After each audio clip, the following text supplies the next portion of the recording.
l'évangile. Si on vous demande où est-ce que vous avez une grande culte de ce dimanche, vous direz dans la mission du Père l'évangile. Amen. Voilà. Ok, ce matin donc tu vas prendre ta Bible et nous allons méditer maintenant sur la Bible. Dieu fit toutes choses par sa parole. Et jusqu'aujourd'hui, Dieu ne fait rien sans sa parole. Rien. J'ai dit rien sans sa parole. Il est dans sa parole. Il agit par sa parole. Tu prends ta Bible et nous prions, les yeux légèrement fermés. Éternel notre Dieu, nous te bénissons pour ce matin. Dans ta présence, nous voulons t'écouter. Et nous voulons être instruits et sortir d'ici richement bénis par ta parole. La place t'est laissée, dirige nos pas au nom de Jésus. Et nous disons Amen. Le thème de ce matin, c'est le jeûne et la prière. Je vais vous parler du jeûne et la prière. Mais tellement le thème est long, on va parler ce matin particulièrement du jeûne. Plus tard, on parlera de la prière. C'est un sujet qui est important pour moi parce que le jeûne et la prière, ce sont deux moyens par lesquels l'homme s'approche de Dieu. Et j'ai remarqué que les enfants de Dieu ne savent pas prier. Beaucoup ne savent pas. Ils prient, mais dans le fond, ils ne savent pas prier. La prière a des règles. La prière est régie par la parole de Dieu. Donc, beaucoup disent beaucoup de choses. Ils racontent beaucoup de choses quand ils prient. Mais ce n'est pas conforme à ce que les Écritures disent. Donc, on va apprendre à prier. Et beaucoup n'arrivent pas à prier longtemps. Ils ne peuvent pas tenir longtemps. Parce que pour eux, quand ils rentrent en prière, ils parlent un peu net, les sujets là sont faits. Ils ne savent plus ce qu'ils vont dire. Donc pourquoi rester longtemps? Donc aussitôt ils sortent. Et toutes ces choses, on aura le temps de les voir. Parce que c'est très important. Et la Bible nous recommande de prier sans cesse. Amen. De prier et de prier et de prier. Dis Amen. Ok. Donc ce matin, nous allons parler spécialement du jeûne. Ce sont deux mots qui vont ensemble. La prière ou le jeûne et la prière. Les deux là vont presque ensemble. Il n'y a pas de jeûne sans prière. Mais il peut y avoir la prière sans jeûne. Amen. Il peut y avoir la prière sans jeûne, mais il n'y a pas de jeûne sans la prière. Ce qui fait que quand tu parles du jeûne, il faut que tu parles également de la prière. Alors, je vais vous envoyer dans le livre de Jonas, le chapitre 3, dans le livre des versets de 1 jusqu'au verset 10. Jonas. Il y a quelqu'un qui dit Jonas, c'est ça. Oui, la Bible. Jonas. Regardez vos valeurs, ils vont chercher jusqu'à là. Regardez. Tellement il ne sait même pas où Jonas. Jonas, donc, le chapitre 3.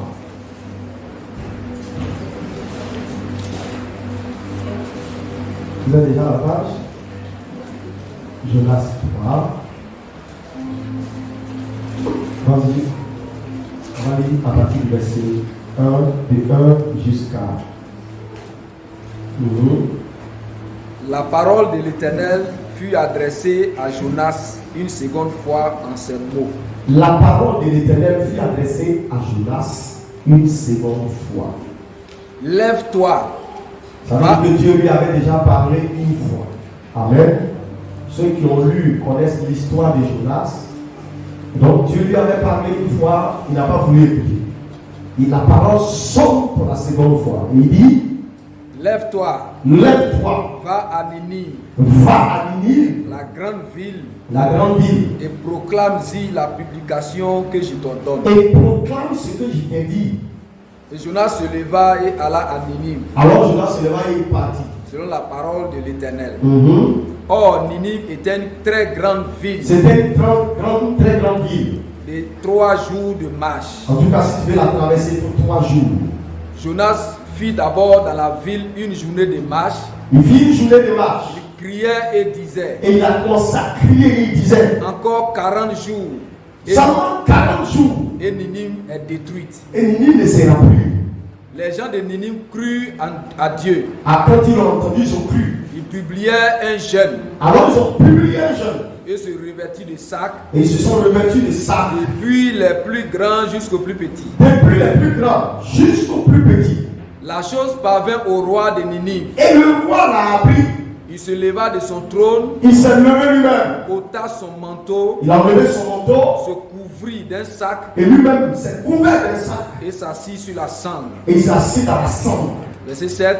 Mhm. Et il fit faire dans Ninive, Voilà ce qu'il a dit dans Ninive. par ordre du roi et de ses grands, Le roi a ordonné que les hommes et les bêtes, que les hommes, même les bêtes, les bœufs les bœufs et les brebis et les ne brebis goûtent de rien, ne mangent de rien ne pèsent point et qu'ils ne pèsent point, et ne boivent point d'eau. qu'on ne leur donne même pas de l'eau. Que les hommes et les bêtes soient couverts de sacs. Que les hommes et les bêtes soient couverts de sacs. Qu'ils crient à Dieu Et avec qu'ils force. crient à Dieu avec de toute leur force. Et qu'ils reviennent tous de leur mauvaise voie Et il dit quoi? Qu'ils reviennent tous de leur mauvaise voie et des actes de violence dont leurs mains sont coupables. et des actes de violence dont leur main est coupable. Qui sait si Dieu ne reviendra pas Qui sait si Dieu ne reviendra pas et ne se repentira pas, et ne se repentira pas, et s'il ne renoncera pas à son ardente colère, et s'il ne va pas renoncer à son ardente colère, de sorte que nous ne périssions point.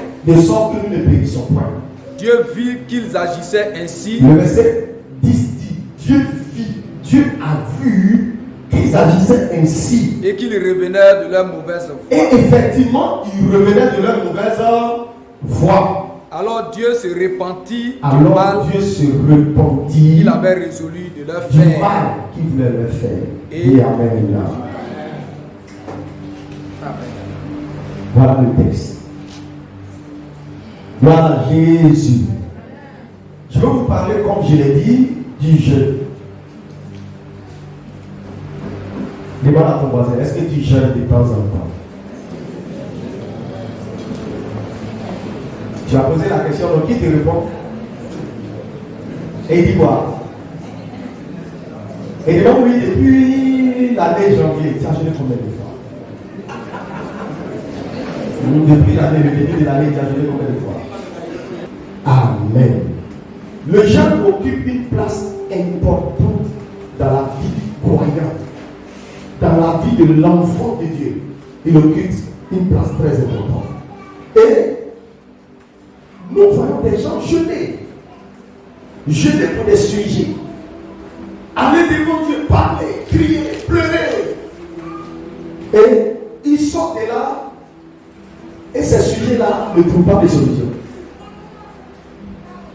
Ils jeûnent pour quelque chose. Quand ils sortent de là, on dirait que Dieu ne répond pas. On dirait que Dieu ne les écoute pas. Qui a une fois été victime de ce dont je parle? Tu as jeûné, mais tu es sorti de là. Ça n'a pas changé. Au contraire, même souvent, même ça s'empire. Alléluia. Le roi David a jeûné. Quand son fils, qu'il avait eu avec Bathsheba, était malade. La Bible dit qu'il a jeûné. Mais qu'est-ce qui s'est passé? L'enfant est mort. Et puis il a arrêté de jeûner. Cela veut dire que on peut jeûner et puis Dieu peut ne pas oublier. Amen. Cela veut dire que quelqu'un peut jeûner et puis son jeûne ne plaît pas à Dieu. Dieu ne répond pas. Dieu ne l'écoute pas. En ce moment donné, le jeûne devient une grève de faim. Tu te tortures pour rien. Puisque Dieu ne l'écoute pas. Et puisque Dieu ne regarde pas. On a pensé que quand quelqu'un va jeûner seulement, c'est lui. C'est le courant. On a pensé que quand quelqu'un va jeûner, une fois que tu rentres dans un jeûne, Dieu est obligé de t'écouter. Yeah.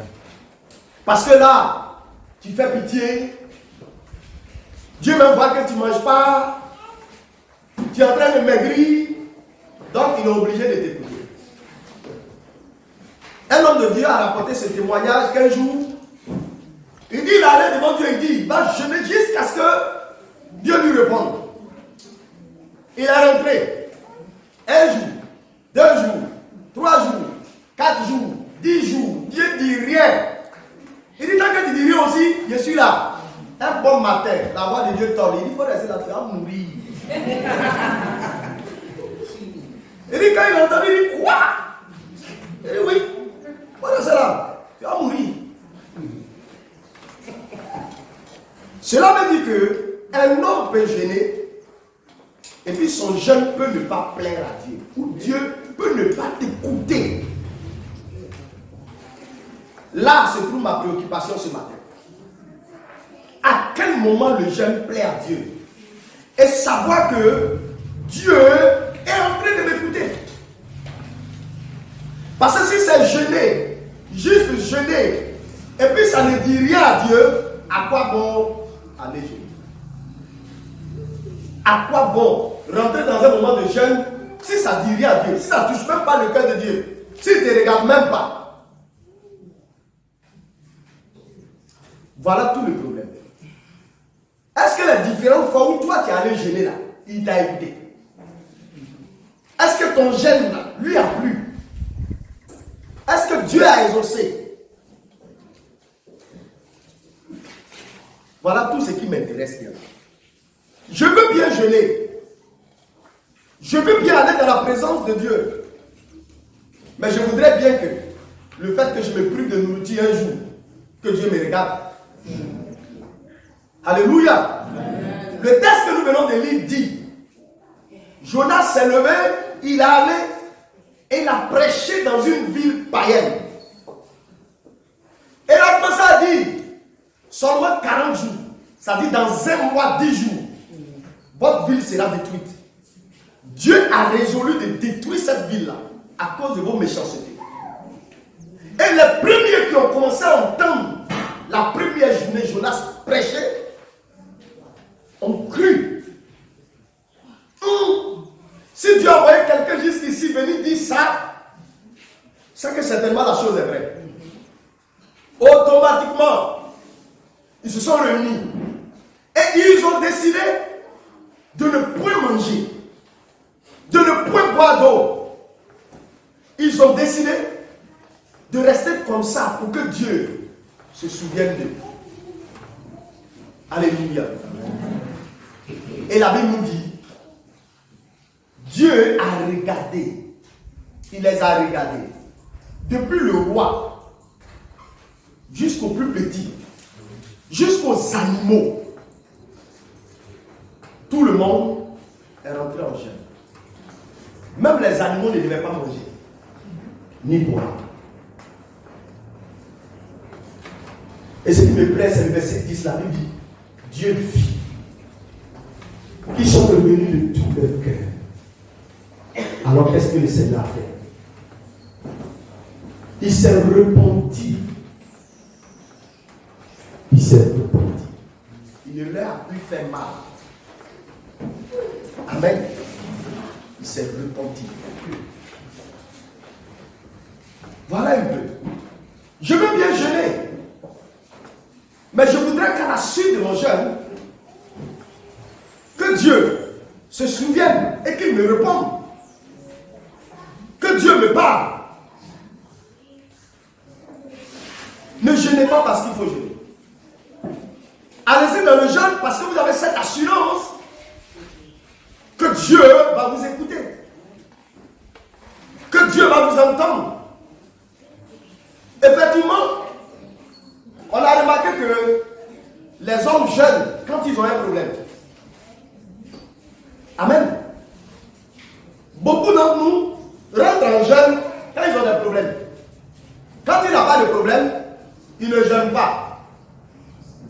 Le jour qu'un problème se présente, alors il se souvient et il va jeûner.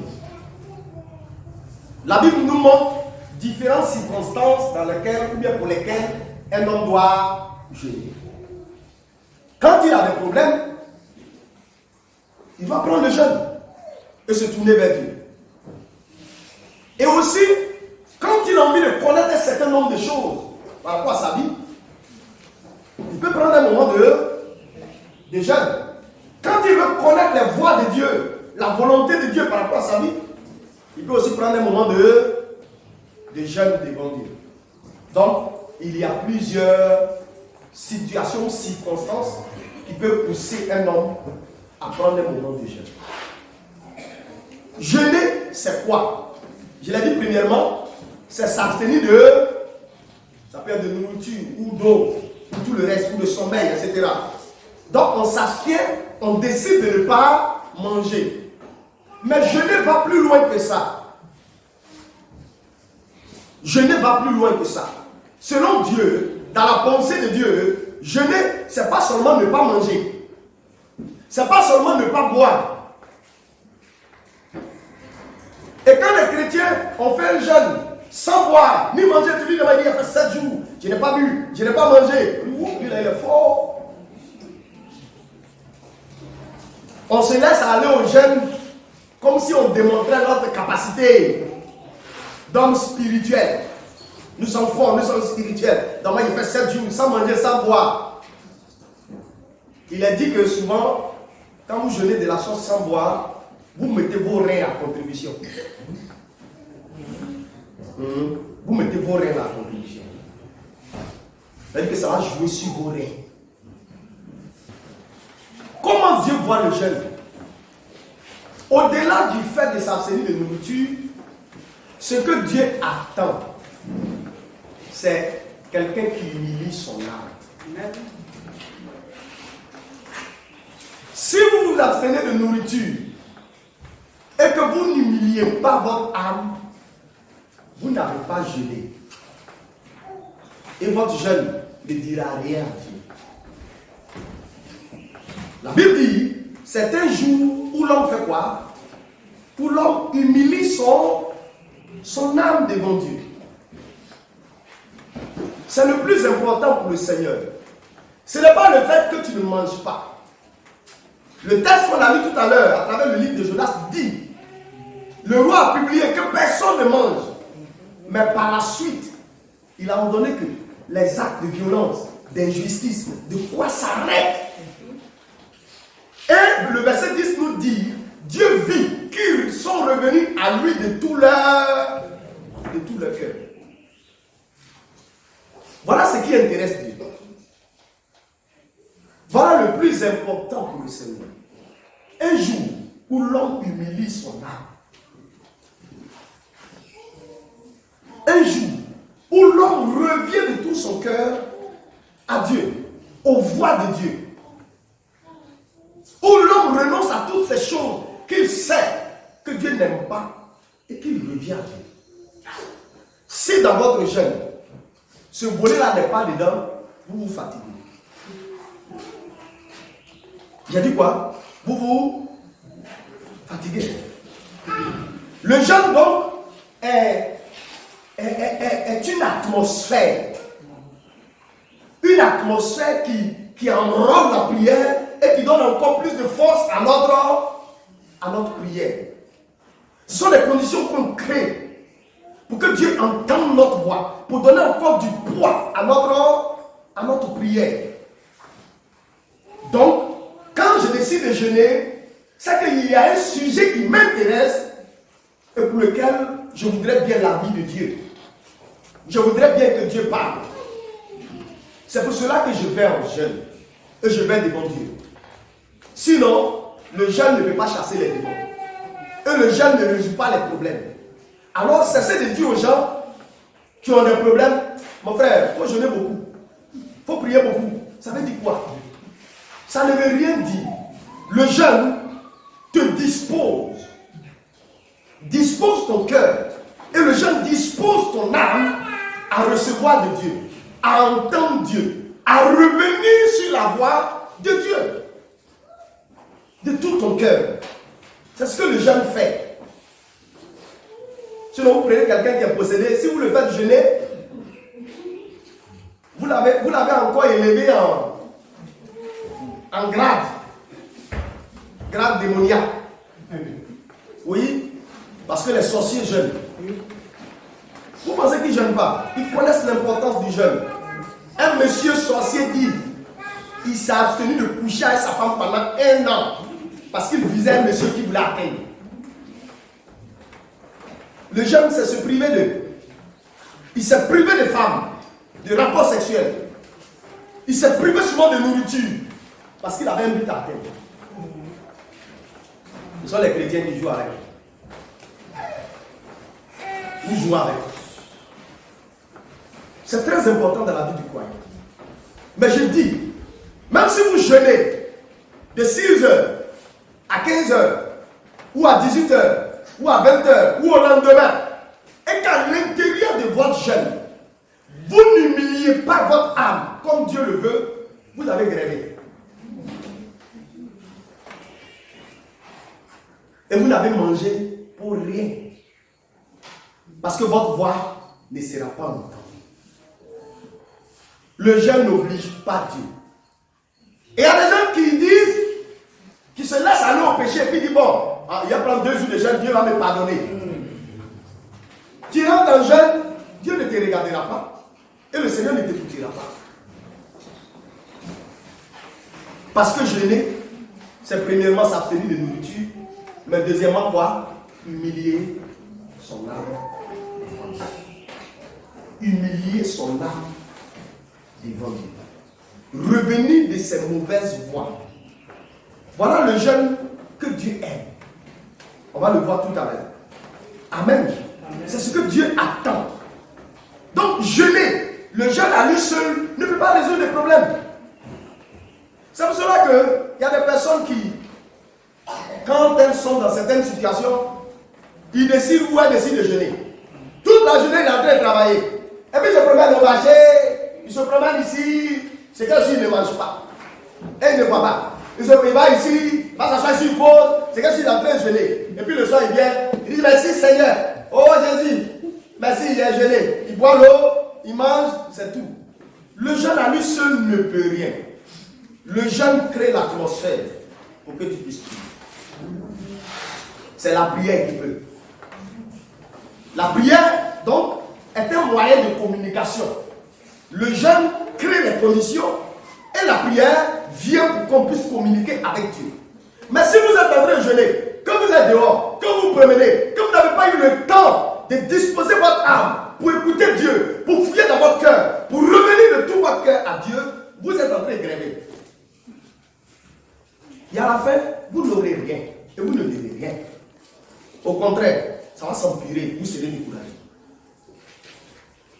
Beaucoup sont rentrés en jeûne, depuis le début de la jeûne jusqu'à la fin, et ils sont ressortis sans même une parole de Dieu. Ils jeûnent, ils ne lisent pas la Bible. Seulement ils ne mangent pas. Ils jeûnent, ils n'ont pas de temps pour prier. C'est vers la fin du jeûne, là, au moment de rompre, il vient s'asseoir là. Seigneur, je vais te dire merci, c'est-à-dire que la nourriture même qui est devant la nourriture, elle est déjà rentrée. Et puis il fait amen, et puis il a mangé. C'est que ce Dieu a appliqué Jésus. Non, hein, bien aimé. Commençons à devenir des hommes sensés, des hommes qui réfléchissent. Dieu ne prend pas plaisir à ces gens de jeûne.